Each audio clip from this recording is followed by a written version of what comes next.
Olá, senhoras e senhores, sejam todos muito bem-vindos ao nosso terceiro seminário em Sistemas de Engenharia de Produção, Iniciativas para a Sustentabilidade e Excelência Operacional, transmitido pelo canal oficial do evento, o LabDGE. Informamos que a presença será gerada automaticamente pela inteligência artificial, ou seja, nós faremos a captação por meio de IA. Lembrando que para promover a acessibilidade, eu farei a minha autodescrição e o palestrante também fará a sua autodescrição. Eu sou a professora Ilma Rodrigues de Souza Fausto, sou uma mulher branca, meus cabelos estão presos, a minha blusa é azul com listras brancas e o meu fundo é neutro. Agora nós vamos trabalhar com a nossa palestra intitulada Tomada de Decisão em Problemas Militares, a Universidade Federal Fluminense como uma referência no Brasil e no mundo. E para ministrar essa palestra, nós trazemos ao palco o professor Marcos dos Santos, consultor da Petrobras, onde trabalha na área de tomada de decisão e transição energética. Ele possui 2 pós-doutorados, sendo um deles em Ciências e Tecnologias Espaciais pelo Instituto Tecnológico da Aeronáutica, o ITA, é mestre em pesquisa operacional pela COP, UFRJ, e doutor em sistemas de apoio à decisão e logística pela UF, professor da Escola Naval, a mais antiga instituição de ensino superior do Brasil, onde leciona as disciplinas de metodologia da pesquisa 1 e 2. Ao final dessa apresentação, teremos um espaço para perguntas e interação. A emissão do certificado será emitida após o encerramento do evento. Desejamos a todos um excelente aproveitamento. Professor Marcos, eu te convido à tela aqui para que o senhor possa se apresentar, para que o senhor possa falar sobre esse trabalho magnífico e nós agradecemos de antemão a sua presencialidade nesse nosso evento. Bem, meus amigos, minhas amigas, boa noite a todos e todas. É uma satisfação enorme estar aqui nesse momento e poder compartilhar um pouco da minha história, um pouco da minha pesquisa e do que eu tenho feito tanto no âmbito militar quanto no âmbito civil, né? Notadamente aqui na Universidade Federal Fluminense. Eu sou o professor Marcos Santos, sou um homem pardo de 1,73 m, cabelos curtos. Estou trajando uma camisa de malha preta, lisa, com fundo neutro, né? E tenho olhos castanhos. E então vamos começar a conversar um pouco aqui sobre a questão da tomada de decisão em problemas militares e como é que a Universidade Federal Fluminense, né, entrou nesse contexto de problemas militares, né? Bem, recentemente saiu uma pesquisa que me chamou bastante atenção, e esse que é o mote aqui do nosso encontro hoje, né? Eu vou contar um pouco, assim, de maneira bem breve, né? Até porque são anos de pesquisa, como é que nós construímos essa história de sucesso aqui na nossa universidade, né? Bem, saiu recentemente esse gráfico aqui, em que mostra, esse gráfico aqui do lado esquerdo, né? Que mostra ali as universidades, né? Top University Ranked, por números de publicações científicas, né? E vocês podem observar que aqui nós temos as 10 primeiras universidades, né? Da 1 a 10, né? E isso considerando-se todas as áreas de conhecimento, né? E aqui nós podemos observar que praticamente, com exceção aqui da 8ª posição do Canadá, praticamente só aparece aqui a China e os Estados Unidos, né? A China aqui em primeiro lugar, Estados Unidos em segundo, e depois só a China, né? Em 8º lugar o Canadá, 9º e 10º China. Então, quer dizer, praticamente há o predomínio aí, em termos de produção científica, o predomínio tanto dos Estados Unidos quanto da China. Contudo, aqui na nossa área de tomada de decisão, né, e problemas militares, nós podemos perceber que o cenário é outro, né? Nós temos aqui esse gráfico aqui da direita. Nós fizemos recentemente uma revisão sistemática da literatura na base Scopus e, por incrível que pareça, aparece aqui o Brasil na área de tomada de decisão, né? Aparece aqui o Brasil empatado com os Estados Unidos e Brasil e Estados Unidos na frente da China, né? E aqui onde nós vemos o Brasil, leia-se a Universidade Federal Fluminense, né? Todos esses trabalhos que estão aqui são, na área de tomada de decisão e defesa, são exclusivamente do nosso grupo de pesquisa, do qual eu faço parte, né? Eu sou um dos coordenadores, professor Carlos Francisco Simões Gomes, também, do programa de pós-graduação em Engenharia de Produção, aqui da nossa universidade, né? Então, assim, isso saiu na mídia recentemente, inclusive, nos dá uma satisfação muito grande, né? Saber que nós estamos podendo conferir essa notoriedade para o nosso país na área científica, né? Praticamente todas as áreas, ou na maioria das áreas, a China e os Estados Unidos dominam quase que exclusivamente praticamente todas as áreas da ciência, mas na nossa área, né, na minha, do professor Carlos, né, nós podemos conferir esse protagonismo para a ciência brasileira, né? E é sobre isso que eu vim falar. Então, eu vou contar um pouco como é que nós construímos essa história de sucesso aqui na nossa universidade, né?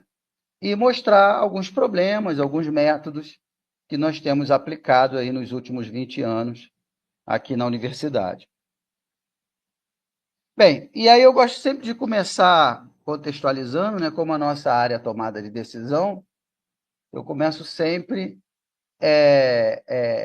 fazendo essa provocação, né? Quanto custa uma decisão equivocada?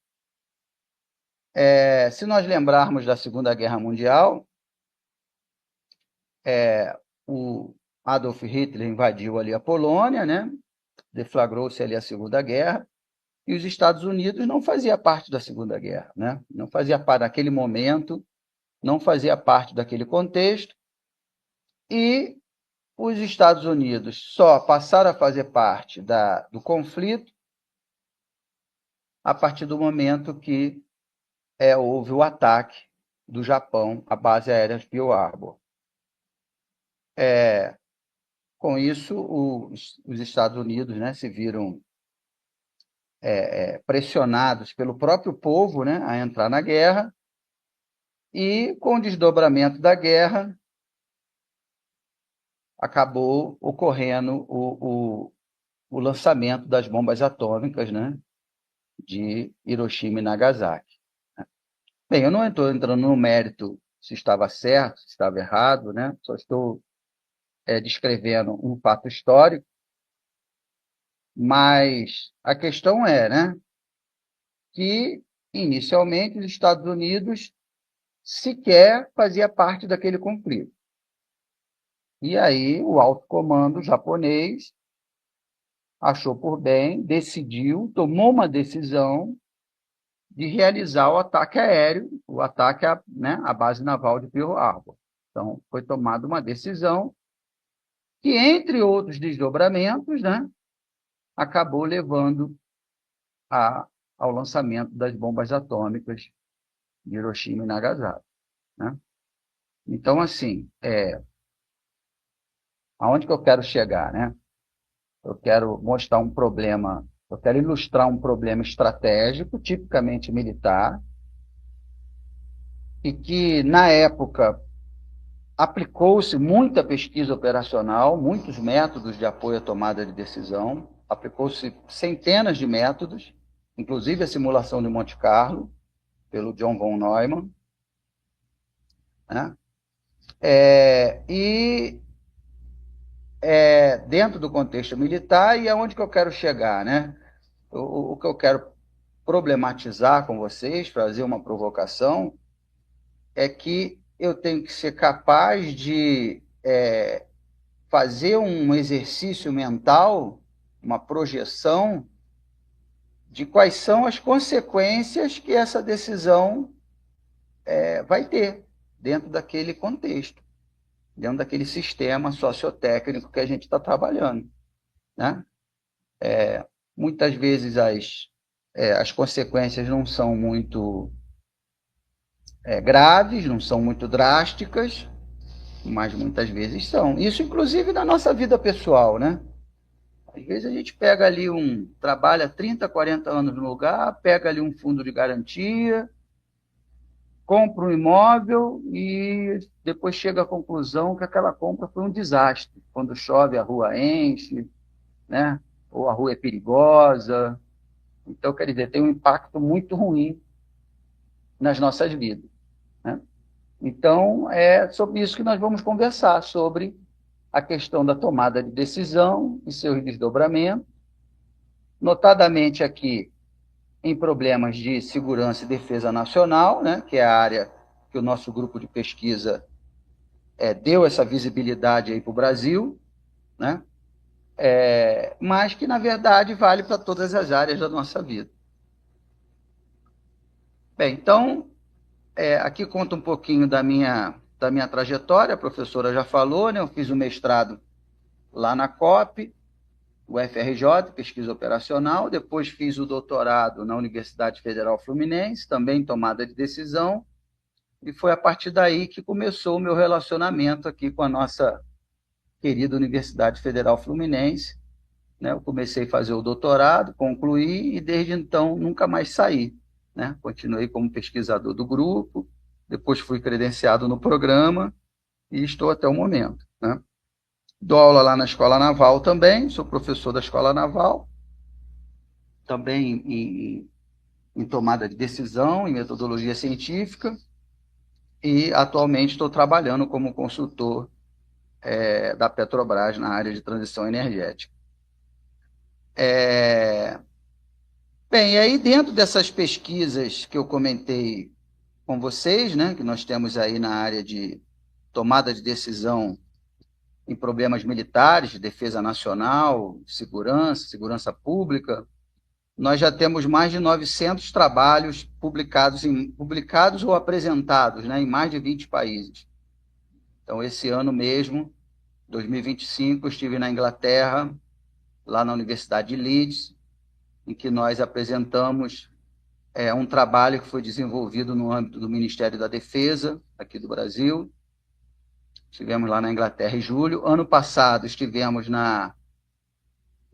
em Copenhague, lá na Dinamarca, também apresentando a nossa pesquisa. Então, estamos sempre circulando aí o meio acadêmico, né, tanto no Brasil quanto no mundo, apresentando os métodos que nós temos aplicado, notadamente em problemas militares. Aqui foi lá esse ano, né, esse evento foi lá na Universidade de Leeds, lá na Inglaterra, em julho desse ano. Bem, aqui na Universidade do Porto, e aqui na Base Scopus mostra a revisão sistemática da literatura, que eu comentei com vocês, mostra aqui a nossa posição, né? Mostra aqui conforme aparece lá naquele ranking, né? Aparece aqui os Estados Unidos, com uma produção bastante expressiva, a China também, né, em tomada de decisão e problemas militares, e aqui aparece o Brasil, né, que naquele ranking lá internacional aparece empatado com os Estados Unidos, né? Aparece aqui o nosso grupo de pesquisa, em pé de igualdade ali lado a lado dos Estados Unidos em termos de produção científica na área. Aqui mais uma vez, né? Bem, então nosso objetivo vai ser um bate-papo, né, bem breve, mas há bastante material na internet, se vocês colocarem aí no Google, na Base Scopus, vão achar um rico material sobre o assunto que nós já desenvolvemos. E eu tenho um canal no YouTube também, chamado Casa da Pesquisa Operacional, que lá eu já coloquei mais de 600 aulas de vários métodos de simulação de Monte Carlo, simulação em eventos discretos, método simplex, método HP, método TOPSIS, né? Sempre que eu tenho um tempinho, eu tenho essa preocupação de, né, dar uma aula assim, bem simples, bem passo a passo, para que todo mundo consiga entender, e não só entender, mas também aplicar o método, né? Não adianta a gente entender um método, uma equação, se a gente não é capaz de resolver nada com ela, né? Então, a ideia é realmente disseminar o conhecimento, compartilhar o conhecimento, sem pagar mistério, sem, né? De maneira muito simples, muito direta, muito intuitiva, né? De maneira que vocês consigam efetivamente utilizar esse conhecimento na vida de vocês, né? Então, nosso objetivo desse nosso bate-papo hoje é apresentar como a Universidade Federal Fluminense tornou-se uma referência internacional em pesquisa operacional aplicada em problemas de segurança pública e defesa nacional, que é exatamente o assunto de que trata o nosso grupo de pesquisa. E aqui algumas referências, né? Então, as duas primeiras referências que se tem notícia é esse livro, Studies of War, que foi organizado pelo professor Patrick Blackett, que, coincidentemente, era um oficial também da Marinha Britânica, né, que estudava tomada de decisão aplicada à guerra, né? Então, dentro desse livro Studies of War, assim, esse livro ele tem uma série de assuntos lá, né, falando sobre guerra nuclear e aí um dos capítulos do livro trata especificamente sobre a pesquisa operacional. É a primeira vez que aparece a palavra Operational Research. E aí, logo em seguida, o professor Philip Morris escreveu esse outro livro, que também é uma referência basilar do assunto, chamado Methods of Operation Research, né? Métodos de pesquisa operacional, que foi publicado lá nos Estados Unidos. Isso, né, ali na época mais ou menos da Segunda Guerra, né? Final da década de 1940, ao longo da década de 1950. Então já temos aí mais de 70 anos. E sempre me incomodou muito, eu que, né, fui militar, sou militar, né, da reserva, já pedi reserva da Marinha, fiquei mais de 30 anos na Marinha, mas sempre me incomodou muito o fato da pesquisa operacional ter nascido, ter surgido do meio militar, ela surgiu do meio militar e para resolver problemas militares. Contudo, praticamente não se acha muitas referências sobre o assunto de tomada de decisão no meio militar, nem em inglês, inclusive. Se a gente for comparar, você acha muita coisa, né, em logística, né, em energia, em saúde, healthcare, né, e por aí vai. Mas problemas militares não tem tanta literatura assim. Eu acho que até também um pouco devido à confidencialidade dos dados, né? Então, não existe muito material. Existe algum material em inglês, livros e artigos. Existe algum material em inglês, mas não existe muito, comparativamente com outras áreas. Mas existe algum material em inglês. E me incomodava muito que não existia nada em português, em tomada de decisão, problemas militares. Não havia nada, nem artigos, nem livro, né? E aí eu tomei esse desafio, né? Tomei essa questão, esse incômodo, como um desafio pessoal, né? Eu falei, eu vou levantar essa bola e vou tornar o Brasil uma referência nessa área de tomada de decisão em problemas militares. E aí, há alguns anos, comecei a escrever vários trabalhos com problemas da Marinha, do Exército, da Aeronáutica, principalmente da Marinha, né, que eu tinha acesso ali aos problemas. Comecei a desenvolver alguns trabalhos em português, apresentar no SBPO, no ENEGEP, no SIMPEP, e depois comecei a apresentar trabalhos internacionais, e depois começamos a publicar artigos aí, esses artigos que aparecem aí na Base Escola, né? E depois que já havia um volume bastante considerável, tanto no Brasil quanto fora, em língua portuguesa e em língua inglesa, eu decidi que seria interessante termos aí uma referência, né, uma bibliográfica basilar, um livro sobre pesquisa operacional em problemas militares em português. Então, essa é uma obra inédita, não há outra obra no Brasil que trate sobre o tema, né? E em português, em que ali eu apresento vários métodos, vários problemas diferentes, problemas da Marinha, do Exército, da Aeronáutica, da Polícia, né? Envolvendo essa questão da tomada de decisão na área da segurança e na área da defesa, né? Bem,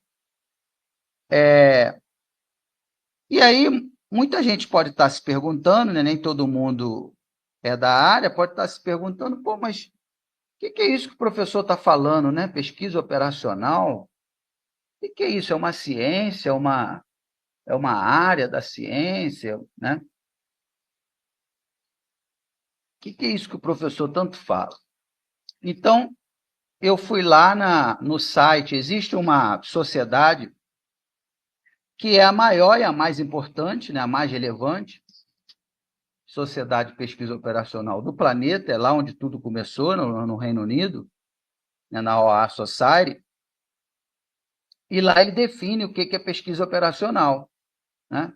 Então ele fala que a pesquisa operacional, Operational Research, é uma abordagem científica, né, scientific approach, para a solução de problemas, to the solution of problems, no gerenciamento de sistemas complexos, que habilita, né, que torna o tomador de decisão capaz de tomar melhores decisões, né?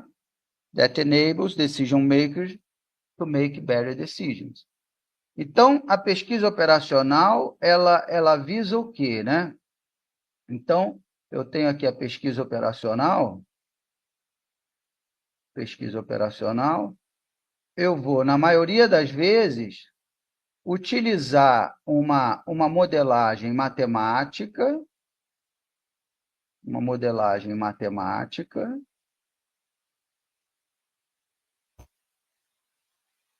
que me permite, né, tomar melhores decisões.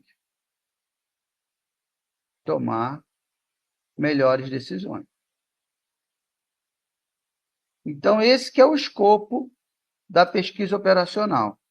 Eu aplicar um método científico que permite que eu tome melhores decisões, tá? Bem, aí o professor Felipe Morris, ele fala, né? Logo no início do livro, ele fala ali, né? Ó, me parece, deve ser aparente que quem for trabalhar com pesquisa operacional, ó, não precisa, does not need, to be a specialist in any particular branch of science. Quer dizer, não precisa ser um especialista de um ramo particular da ciência. Ele diz, ele pode ser um biólogo, um físico, um matemático ou um trabalhador de qualquer outra ciência, né? Or a worker in some other science. Então, eu posso aplicar a pesquisa operacional em qualquer área do conhecimento humano, né? Eu tenho um orientando de doutorado, que ele é médico pediatra, fazendo doutorado aqui com a gente, na Universidade Federal Fluminense. Eu tenho um orientando lá no ITA, que ele é advogado, fazendo mestrado em pesquisa operacional. Por quê? A pesquisa operacional ela não é uma área específica do engenheiro, do estatístico, do matemático, não, porque a PO é a ciência da tomada de decisão, e todo mundo precisa decidir, né? Então, é isso que eu sempre procuro fazer esse trabalho, né, de sensibilização das pessoas, né? A pesquisa operacional ela é para todo mundo, ela é para qualquer área de atuação humana. Bem, e por que é tão difícil decidir? A dificuldade de decidir, ela repousa no fato de que toda vez que eu decido, eu preciso, né, eu sempre, em toda decisão, eu tenho associado um ganho e uma perda. Eu sempre ganho de um lado e perco do outro. Se eu comprar um carro mais, se eu quero um carro mais confortável, eu vou ganhar conforto, mas eu vou ter que pagar mais caro, né?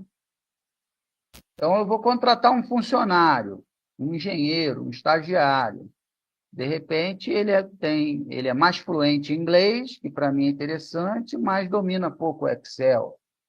Então, eu sempre... E aí eu tenho que administrar esse trade-off, né? Até onde eu aceito perder determinado, né? Dentro de determinada variável que para mim é importante.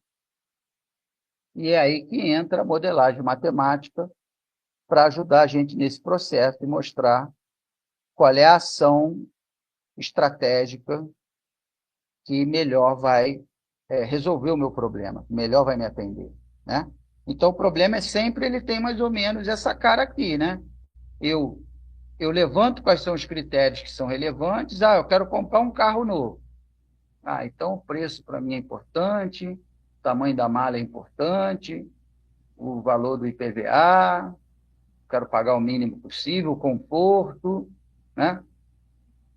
E aí eu vou ter um conjunto de alternativas aqui de carros, né? Sujeito àqueles critérios, e aí eu preciso de um modelo matemático para quê? Para mastigar esses dados aqui, processar esses dados e me dizer qual é uma possível solução do problema, né? Então, eu preciso de um modelo matemático para fazer esse trabalho para mim. E aí, foi aí que começou meu interesse sobre a área, né? A Marinha, há alguns anos atrás, teve esse problema, né, de selecionar um navio de guerra que melhor atendesse às necessidades da Marinha, e foram levantados 215 critérios, eram 3 possibilidades de navio. Nós poderíamos construir a corveta Barroso, ou uma versão da corveta Barroso modernizada, ou poderíamos mudar para o projeto da fragata Tamandaré. Esse que era o problema da Marinha. E aí, quando eu li sobre o assunto, né, eu vi que a Marinha havia elencado 215 critérios. Eu falei, caramba, que decisão difícil, né? Decidir à luz de 215 critérios. E aí eu aproveitei esse problema da Marinha e comecei a pensar como é que eu poderia utilizar ou desenvolver algum método de tomada de decisão para modelar esse problema. Comecei a utilizar esse exemplo da Marinha como case, né? Os dados estavam disponíveis na Revista Marítima Brasileira, os dados eram ostensivos, então eu poderia usar, e aí eu comecei a me debruçar sobre esse tema. E aí nós desenvolvemos um método, uma extensão do método Analytic Hierarchy Process, do professor Thomas Saad. Nós desenvolvemos uma abordagem estatística dentro desse método, baseada no coeficiente de variação, né? Uma extensão do método HP, que nós chamamos de método HP gaussiano, né? Então, no primeiro momento, sobre esse problema da Marinha, eu apresentei um artigo lá no Simpósio Brasileiro de Pesquisa Operacional, em 2016, vai fazer 10 anos, que aconteceu lá na Universidade Federal do Espírito Santo. E aí apresentei os resultados do método HP, do Thomas Saad, e essa nova abordagem mais estatística que eu estava propondo, né? E aí foi muito bem aceito esse novo modelo. E aí depois nós apresentamos, eu, né, peguei ali as considerações dos avaliadores, de quem estava ali presente no SPPO, e nós apresentamos depois esse trabalho nos Estados Unidos, na Universidade da Pensilvânia, no International Symposium of the Analytic Hierarchy Process, onde estava presente a própria esposa do professor Thomas Saat, que a essa altura ele já tinha, infelizmente, feito a sua passagem, né?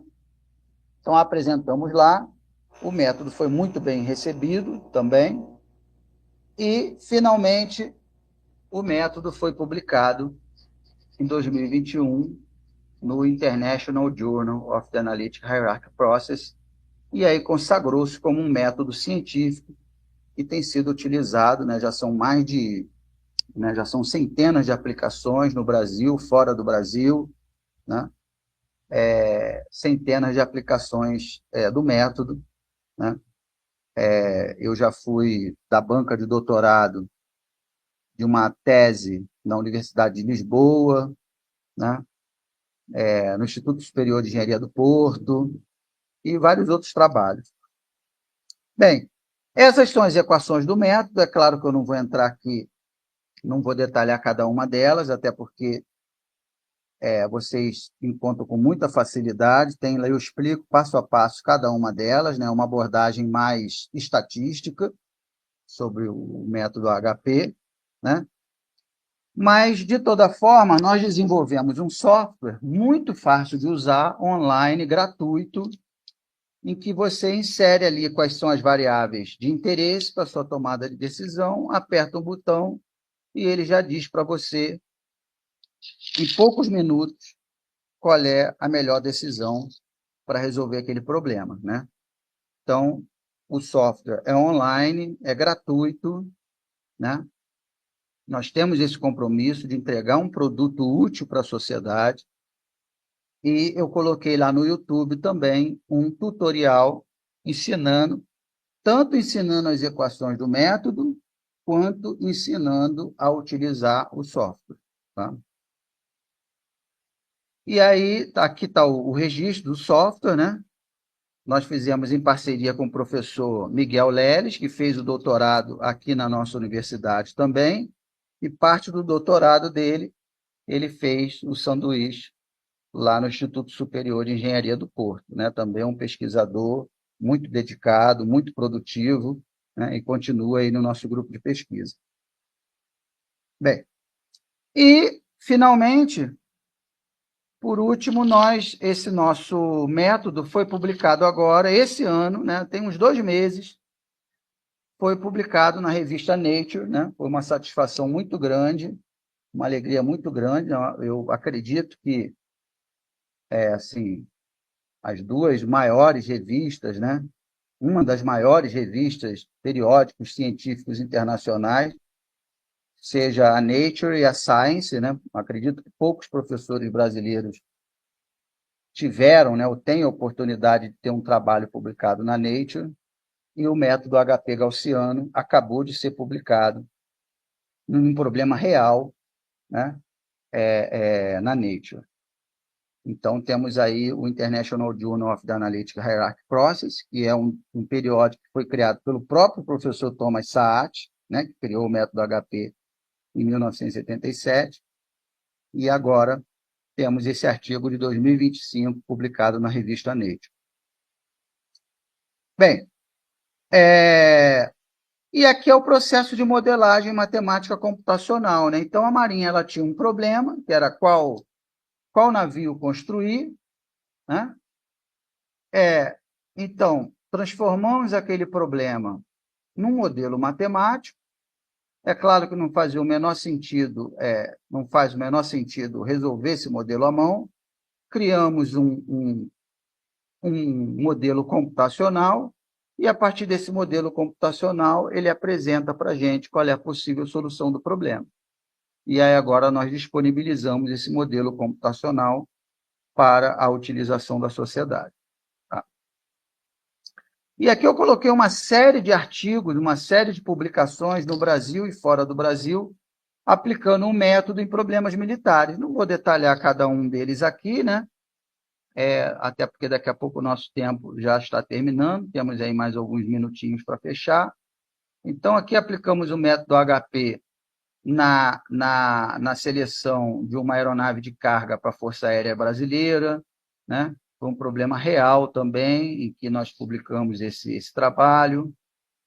Aqui foi um trabalho que nós apresentamos no SBPO, lá de Juiz de Fora, que foi aplicado o método HP gaussiano para equipamentos de terraplanagem do Exército, né? Aqui outro problema da Força Aérea, né, durante o Covid-19. Aqui um problema da Marinha, né, a seleção de cidades, né, possíveis cidades para se construir uma base naval de submarinos, e por aí vai, né? Aqui é um trabalho que foi apresentado em Fortaleza, no SBPO do ano passado, de 2024, aplicando o HP gaussiano na distribuição do orçamento da Força Aérea, né? E por aí vai, que é a revista PO. Esse trabalho, inclusive, do Pablo. Pablo é um capitão do Exército, que foi meu orientando de mestrado no IME, inclusive ganhou o prêmio, né? Lá no de inovação, o prêmio de inovação realizado lá pelo Exército. Essa foi uma tese de doutorado que eu pude orientar lá no ITA, também utilizando o método HP gaussiano.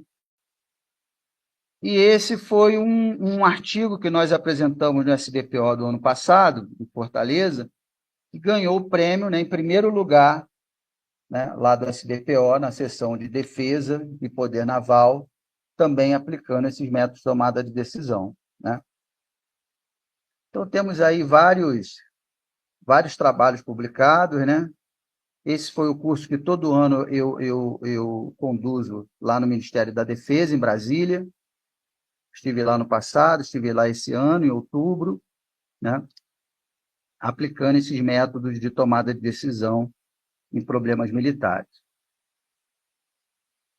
Então é isso, né, meus amigos? Então, assim, o que a gente precisa entender é que, independente de estarmos trabalhando em um problema militar ou não, o que a gente precisa entender, visualizar, são as vantagens do uso da pesquisa operacional no processo de tomada de decisão, seja um problema militar ou não, né?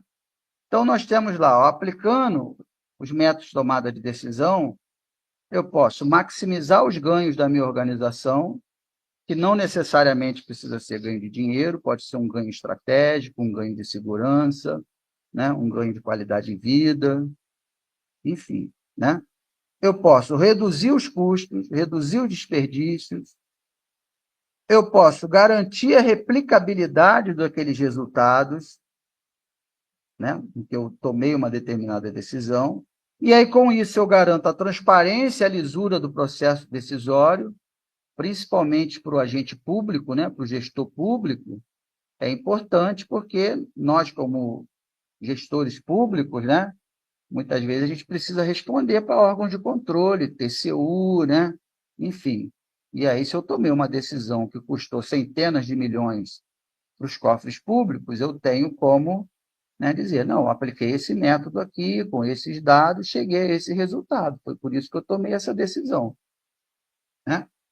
Então, nós temos aí decisões mais rápidas e melhores estruturadas, e aplicando esses métodos, é claro que eu tenho uma considerável redução do esforço cognitivo, né?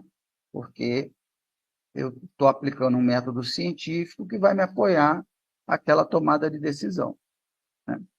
E aí, para encerrar, como eu sempre falo, né, falar em tomada de decisão, toda decisão, como o exemplo que eu dei no início, né, no final o Japão tomou uma decisão, bombardeou os Estados Unidos, né, no final houve lá as bombas atômicas e tal, e que afetou a vida de milhares de pessoas.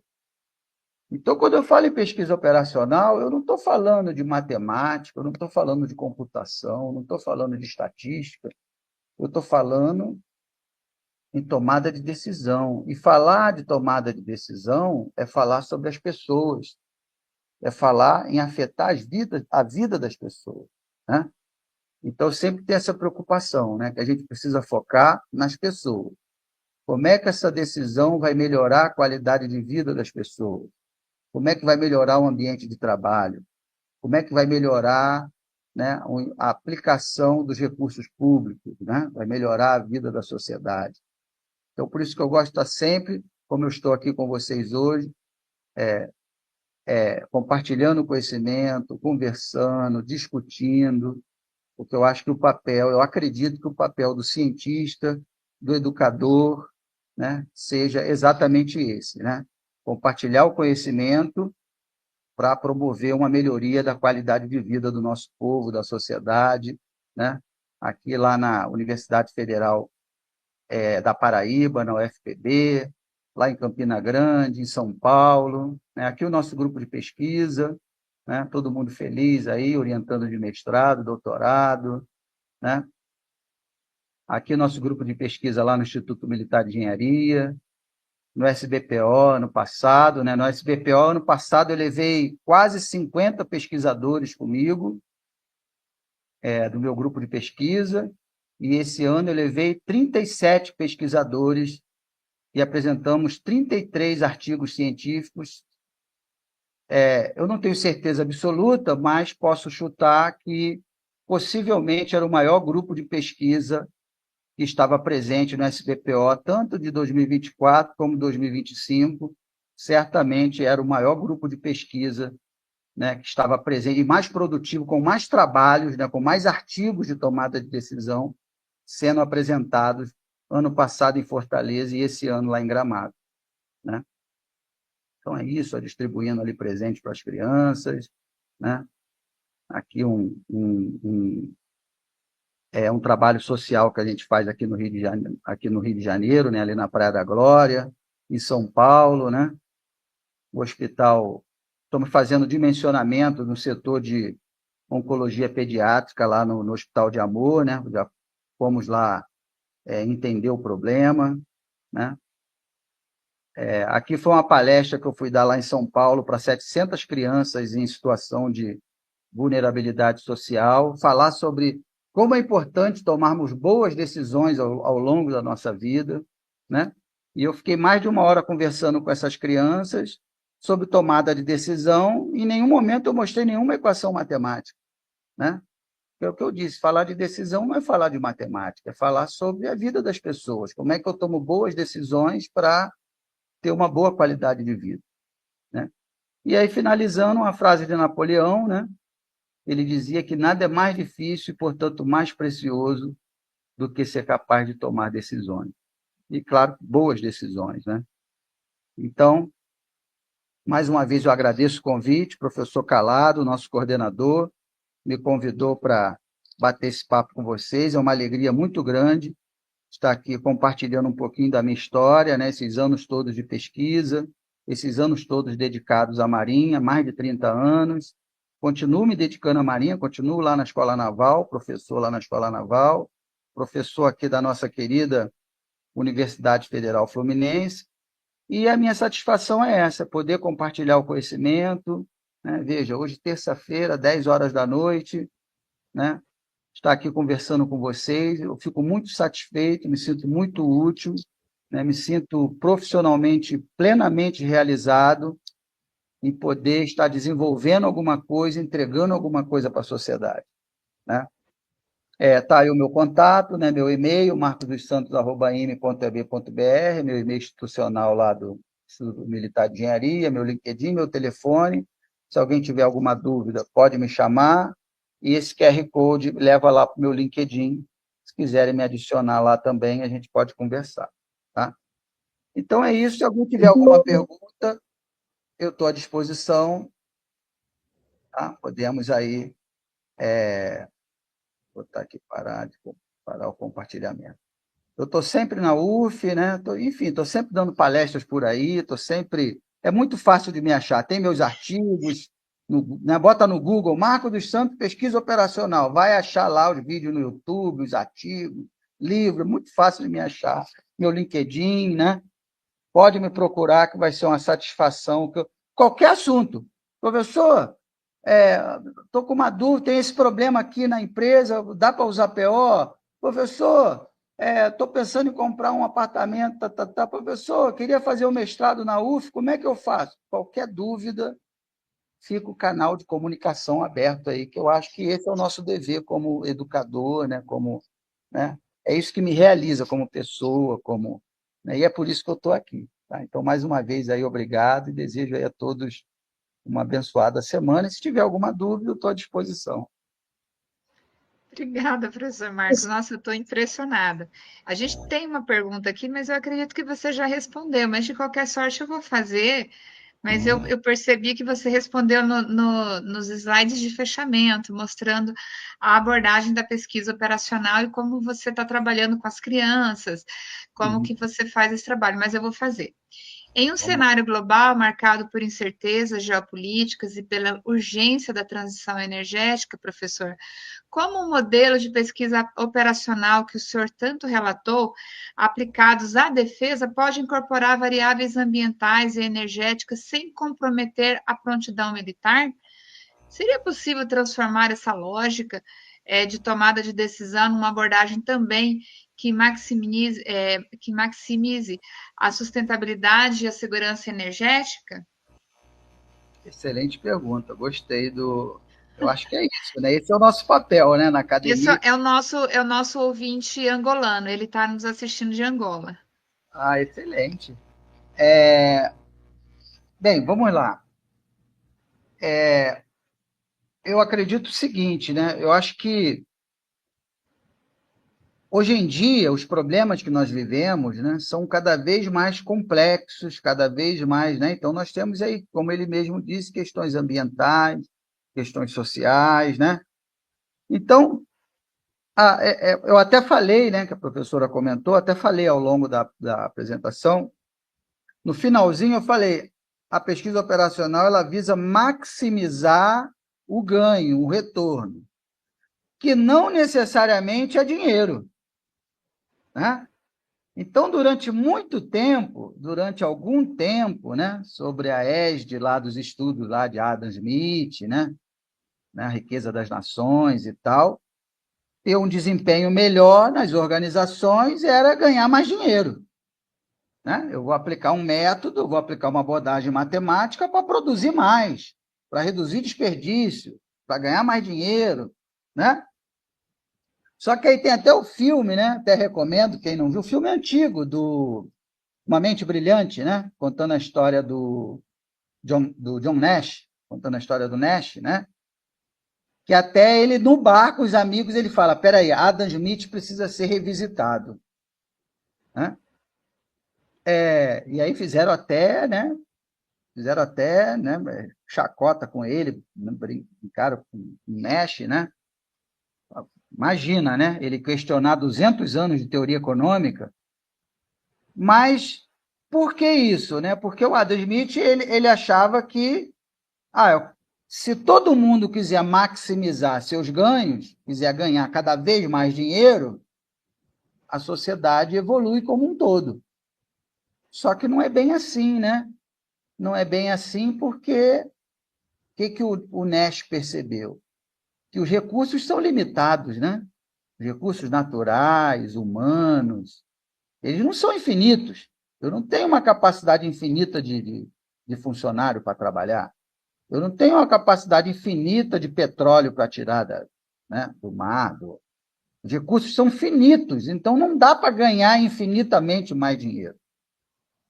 Então, esse que é o desafio. Então, os modelos que se conheciam até então começaram a não dar mais conta de resolver esses problemas. Né? Então, é por isso que, às vezes, até muita gente me pergunta, né, fala assim, professor, mas o senhor quer reinventar a roda? O senhor quer desenvolver um método novo? Mas já tem tanto método aí. Eu falo, poxa, mas espera aí. O mundo evolui, né? A sociedade evolui, né? A nossa história enquanto civilização, enquanto humanidade, enquanto os problemas vão mudando. E E eu não quero invalidar o método do SAAT, eu quero propor uma abordagem nova, complementar. É assim que se constrói ciência, é assim que se produz ciência, né? Eu não estou dizendo que o método dele não vale, eu estou propondo, como eu disse, né? Eu tinha lá um problema da Marinha com 215 critérios, por exemplo, o método do SAAT, eu só consigo fazer a comparação par a par e até 15 critérios. E o problema da Marinha tinha 215. Quer dizer, é um problema muito mais complexo, né? Maior, que o método que o SAT apresentou não dá conta de resolver. Eu só consigo utilizar, no método SAT, eu só tenho índice randômico para até 15 critérios. Como é que eu vou trabalhar com 215 critérios? Né? Então, quer dizer, os problemas eles vão ficando cada vez mais complexos, na medida que né, a civilização, a humanidade, a sociedade vai evoluindo, os problemas vão se avolumando, vão mudando, vão ficando mais difusos, e aí precisamos criar, né, métodos, é para isso que estamos aqui na academia, né? Para repensar esses problemas, mas sempre o que eu falo, o meu foco não é o dinheiro, não é a estatística, o meu foco são as pessoas. Eu acho que esse é o nosso compromisso, né? Enquanto academia, enquanto ciência, a gente não pode nunca perder isso de vista. Eu converso com os meus alunos, né, de mestrado, de doutorado, os aspirantes lá da Escola Naval, né? A gente não pode perder, eu falo para os meninos, olha, vocês vão liderar, vão ser tenentes, né? Vão liderar lá no navio, vão ser comandantes. Meus alunos que são engenheiros na UF, ó, vocês vão estar lá no chão de fábrica, vocês vão estar lidando com pessoas, né? Não é uma fórmula, não é uma equação, não é um, né? Você pode aplicar um modelo de pesquisa operacional, de tomada de decisão, e dar tudo errado, porque no final das contas nós estamos falando de pessoas, né? Então, eu acho que a gente não pode nunca perder, né, essa veia, essa sensibilidade de estar trabalhando para as pessoas e pelas pessoas, né? Acho que esse é o nosso compromisso, enquanto cientista, pesquisador, educador, engenheiro, seja lá o que for, né? Em busca de uma sociedade mais justa, mais equilibrada, né? Tentar corrigir dentro do nosso círculo ali de atuação, né? Tentar corrigir um pouco dessas distorções que a gente vê, né? Então, o que eu disse, não, é o que ele perguntou, né? Não adianta aplicar um método para maximizar o lucro. Não é esse o objetivo. Na verdade, eu quero achar um ponto de equilíbrio, né?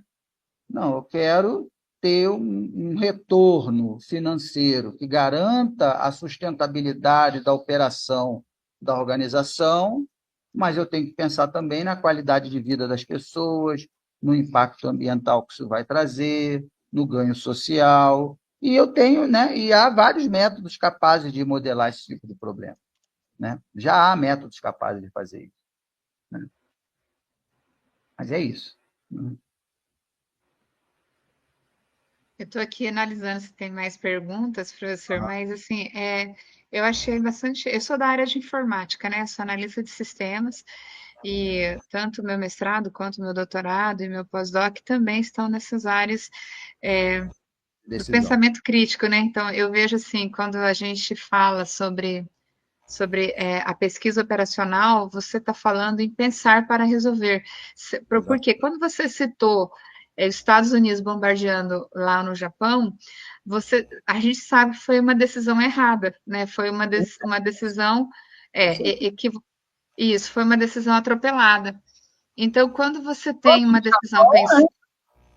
Tanto do Japão em fazer o ataque a Pearl Harbor, quanto Isso. dos Estados Unidos, em, quer dizer, morreu idoso, morreu, né, mulheres, crianças, e ninguém quis saber, vai lá, lança bomba e, né, quer dizer, E será foi uma coisa, e foi uma coisa horrorosa, como você horrorosa. falou, porque não houve uma decisão operacional. Eu nunca, assim, estou sendo muito sincera, eu pedi para mediar a sua mesa, porque eu nunca tinha assistido um trabalho seu, né? E eu fiquei curiosa quando eu falei, nossa, eu nunca vi alguém falando sobre a questão militar e a questão da pesquisa operacional. Eu nunca vi essa aplicação, né? Então eu Uhum. preciso assistir sobre isso para poder discorrer sobre esse trabalho. E eu dei um Google aqui em você Aham. Você falou que é para dar um Google, eu dei um Google. Eu dei um Google aqui em você. É muito fácil achar os seus trabalhos, achar as suas ações. Muito. Eu acho que a universidade, os locais que você está trabalhando hoje, eles devem ter bastante orgulho, né, de ter você dentro do corpo aí, docente, porque o seu trabalho é incrível. Qualquer doutorado, qualquer mestrado, qualquer doutorado se engrandece com seus trabalhos aqui. Eu vi aqui as pesquisas, já baixei algumas também, e é importante, professor, assim, tê-lo conosco nesse evento, mas divulgar o seu trabalho. Acima de tudo, assim, divulgar essas ações. E hoje nós estamos pelo Lab DGE, mas nós temos outros convites aí para você. Com E eu achei certeza. interessante você também divulgar seu telefone, seus contatos, porque isso é relevante para o nosso trabalho. O pesquisador, ele tem que ser acessível, né? Senão Claro. ele não é um pesquisador. Pois é, E né? você questiona, e aí você questiona e discute a pesquisa operacional de uma forma tranquila. Em nenhum momento eu fiquei aflita com a sua fala. Eu fiquei observando você falar e falei, nossa, eu vou entender dentro da base dele quando você mostrou o fluxograma, né? Quando você colocou o fluxograma e você colocou lá método científico, depois você faz a modelagem para pesquisa operacional, você tem uma abordagem interdisciplinar, o uso de computadores e o pragmatismo, você citou que tem que ter um efeito cognitivo ali, você tem que ter uma pegada mais cognitiva. E é isso que me interessou. Eu achei assim, falei, nossa, eu quero ouvir isso de novo. Essa é a Então minha. eu Eu trabalho muito com essa abordagem, professora. Todo lugar que eu dou aula, seja no IME, no ITA, falo, cara, a gente precisa focar no uso, na aplicação, em resolver o problema. Não adianta a gente ficar aqui torturando os números, né? Então, toda vez que eu vou, por exemplo, há 2 semanas eu dei aula lá no IME. Eu começo mostrando vários problemas. Como é que a gente pode resolver esse problema aqui? Esse problema do Exército, esse problema da Marinha, eu faço eu causo essa inquietação, né? Olha só, aí, a partir do momento que a pessoa entende o problema, fala, olha só, tem um jeito de resolver, acompanha comigo só a linha de raciocínio. Então, quer dizer, eu parto do concreto, de um problema concreto, e aí vou lentamente caminhando no sentido da abstração, de tal maneira que o método faça sentido para quem está olhando. Peraí, estou aprendendo esse método para resolver esse problema, né? Isso eu estou falando em âmbito, assim, para quem está fazendo mestrado, doutorado, a graduação, estou falando em âmbito acadêmico. Mas, para além da academia, eu acredito que é importante a gente também entregar um produto utilizável, né, útil para a sociedade. Eu já desenvolvi mais de 50 sistemas de apoio à decisão. Todos estão online e gratuitos. Que qualquer pessoa, em qualquer lugar, peraí, deixa eu ver se eu consigo calcular aqui decisão sob risco. Vai lá, insere os dados, aperta o botão, diz lá qual é a decisão que tem o menor risco, né? A gente precisa entregar, agregar valor para a sociedade, né? Eu sempre dou o exemplo do carro, né? Eu tenho um problema, preciso me deslocar para o centro da cidade. Você entra no carro, liga, tem um problema, me deslocar. Você liga o carro, sai andando, né? Chega no seu destino, resolveu o problema. Quando você entra no carro, você pensa que está acontecendo ciclo termodinâmico no motor? Você pensa como é que a corrente elétrica está sendo gerada na bateria? Como é que está carregando a bateria? Você pensa como é que o ar-condicionado está lá, o compressor, né? Produzindo trabalho, reação endotérmica, exotérmica. A gente não pensa em nada disso, né? Explosão lá da gasolina, PVT igual a povotor, Lei Geral dos Gases, que a gente aprende lá em, né? Nada disso. Por quê? O carro é uma tecnologia que foi criada, né, para melhorar a vida das pessoas, né, para resolver um problema e melhorar a vida das pessoas.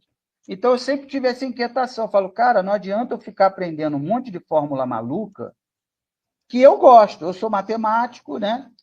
Então, assim, eu gosto, mas eu tenho que dar um jeito de dar um uso fácil a essa ciência que eu dediquei a minha vida inteira, para que as pessoas vejam sentido nisso, né? E não fiquem falando bobagem, né? Por aí, né? Não serve para nada, só serve na teoria. Ficar fazendo balbúrdia, não sei o quê, lá, um monte de gente falando bobagem. Por quê? Porque, às vezes, eu faço a minha meia-culpa, né?